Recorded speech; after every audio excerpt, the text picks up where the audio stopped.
Cinta umumnya bisa membuat bahagia kita semua. Namun, terkadang cinta bisa membuat kita sengsara.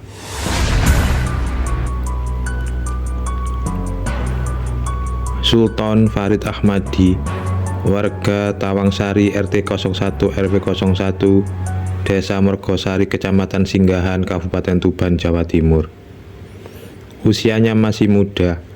Ia kelahiran 23 Mei tahun 2000, berarti menginjak 25 tahun saat ini. Sultan terlahir dari kalangan berada. Ayah Sultan mantan kepala desa salah satu desa di Kabupaten Tuban. Ia lulusan pondok pesantren cukup terkenal di Bojonegoro pada tahun 2018 lalu, atau setara madrasah aliyah.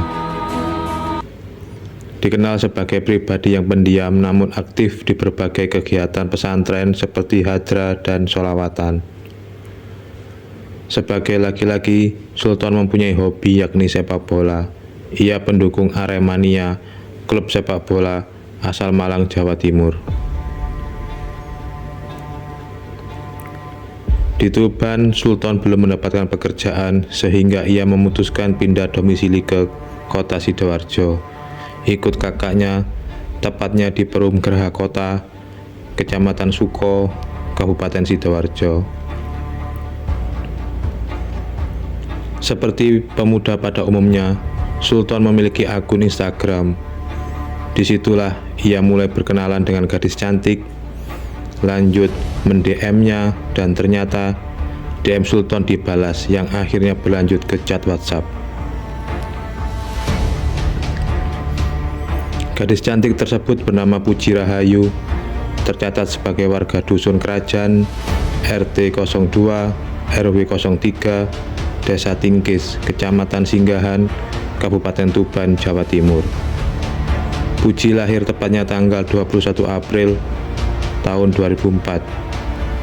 Berarti usia Puji saat ini 21 tahun. Awal mula perkenalan mereka terjadi di bulan April tahun 2025. Sultan yang jatuh cinta langsung menyatakan perasaannya. Namun Puji tidak langsung menerima perasaan itu, tapi Puji memilih dijalani aja dulu pertemanan kita ini.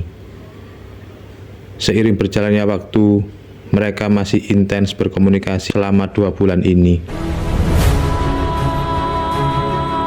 Sultan yang terlanjur cinta sama Puji tidak keberatan dengan keputusan ini. Namun, tanggal 21 Juni tahun 2025, Sultan ingin mengajak jalan-jalan sang pujaan hati bermalam mingguan. Puji Rahayu pamit kepada kakeknya yang bernama Marsidi, usia 73 tahun, dan keponakannya Dwi Cahyono sepupu usia 17 tahun, mengatakan bahwa akan keluar bersama temannya.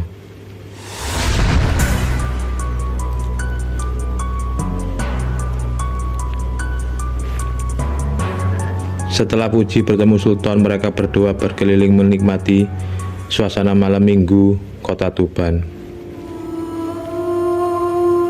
Setelah berkeliling, Sultan menanyakan perihal status hubungan kita, namun Puji hanya diam. Setelah ditanyakan kembali, Puji menjawab bahwa ia sudah dijodohkan dengan laki-laki lain. Sultan yang kaget dengan jawaban Puji mendadak marah.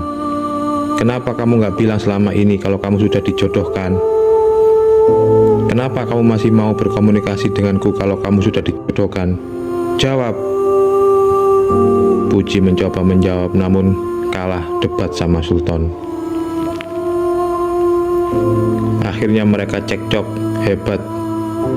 Sultan yang sudah emosi mengarahkan perjalanan mereka ke tempat sepi dan berhenti di tengah area persawahan yang sepi dari pemukiman warga.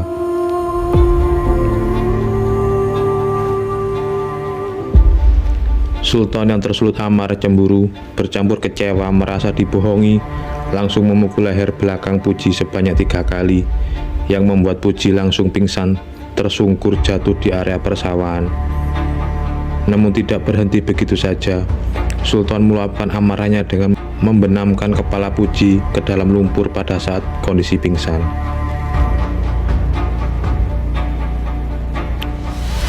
Setelah melakukan perbuatan keji, Sultan meninggalkan Puji tanpa rasa berdosa. Minggu 22 Juni tahun 2025, kakek Marsidi mencari keberadaan cucunya dengan cara menelpon, namun tidak ada respon meskipun nomor tersebut masih aktif. Sehingga terdengar di kalangan warga kalau Puji Rahayu belum pulang ke rumah sejak kemarin malam.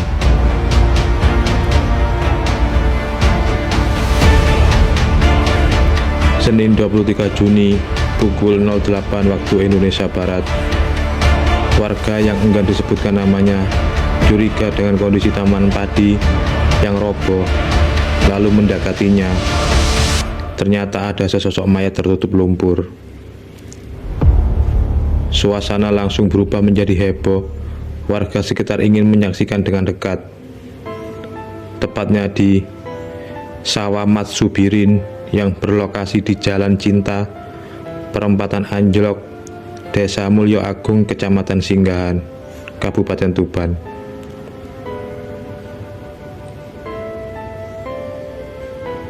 Warga menghubungi pihak kelurahan langsung diteruskan ke Polsek Singgahan. Polsek yang menerima laporan dari warga menghubungi ambulan dan melakukan olah TKP untuk memastikan kematian korban. Sebagian warga mengenali pakaian yang dikenakan korban, kaos lengan panjang warna coklat kekuningan, celana panjang warna hitam, dan hijab warna kuning. Dari informasi sebelumnya bahwa Puji mengenakan pakaian tersebut saat terakhir pamit kepada kakeknya. Namun polisi tetap membawa mayat Puji ke Rumah Sakit Kusma Tuban untuk identifikasi dan autopsi penyebab kematian korban. Polsek Singgahan yang di-backup Satreskrim Polres Tuban langsung melakukan pengejaran terhadap pembunuh Puji Rahayu. Kurang dari 4 jam, tersangka pembunuh Puji Rahayu tertangkap di Desa Mergosari, Kecamatan Singgahan, tepatnya di rumah saudaranya.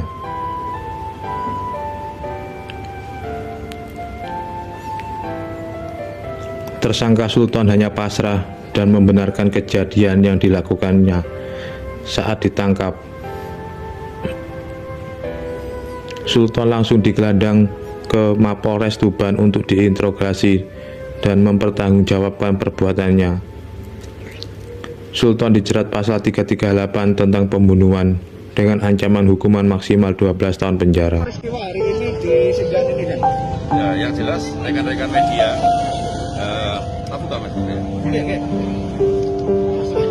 pada hari ini Senin tanggal 23 Juni 2025 sekira pukul 11.00 WIB tadi, kami Polsek Singgahan menerima laporan dari masyarakat tentang adanya mayat di persawahan. TKP-nya di sawah turut Desa Mulyo Agung, Kecamatan Singgahan, Kabupaten Tuban. Setelah kami bersama anggota ke TKP, ternyata benar bahwasanya telah ditemukan mayat diduga perempuan sudah meninggal dunia. Diduga perempuan, inisial masih dalam penyelidikan, baru ada ciri-ciri dan tanda-tanda. Kemudian kami berkoordinasi dengan identifikasi Polres, kemudian dilaksanakan olah TKP, lalu untuk jenazah sekarang dibawa ke Rumah Sakit Kusma Tuban untuk diotopsi, untuk menentukan kira-kira korban itu yang benar atas nama siapa. Namun kisaran di masyarakat yang beredar di medsos bahwasanya awalnya penemuan mayat tanpa kepala. Setelah dilakukan pemeriksaan, jenazah mayat masih dalam keadaan utuh. Lalu penyebab meninggal dunianya kami masih dalam penyelidikan. Demikian. Himbauan dari masyarakat, tolong ya masyarakat, karena sekarang zamannya digitalisasi, jangan main mengunggah yang belum tentu kebenarannya. yang belum tentu kebenarannya. Saya berharap kalau memang mendokumentasikan dibrur lah, jangan lihat secara nyata karena itu belum tentu benar. Bisa dijelaskan detail ciri-cirinya aja. Ciri-ciri indikasi ciri-cirinya dengan jenazah atau mayat dengan menggunakan kaos warna coklat, kemudian BH warna putih, celana panjang hitam, celana dalam warna coklat. Indikasi ancer-ancer umurnya 21 tahun. Ciri-ciri khusus katanya ada kalungnya kan? Oh ya, diketemukan setelah dilakukan pemeriksaan di TKP tadi, jenazah atau mayat masih menggunakan kalung emas dengan gandul huruf P. Hasil identifikasi sementara? Hasil identifikasi sementara kami belum bisa menentukan karena nanti menunggu hasil forensik dari Polres Tuban akan disinkronkan dengan indikasi informasi dari masyarakat. Dan juga meninggal sudah berapa hari dan? Diduga dari tim medis tadi yang datang kurang lebih 3-4 hari. Korban ini pegawai? Kita belum tahu. Ya, cukup. Ya. Semoga amal ibadah korban diterima di sisinya. Sampai jumpa di lain waktu.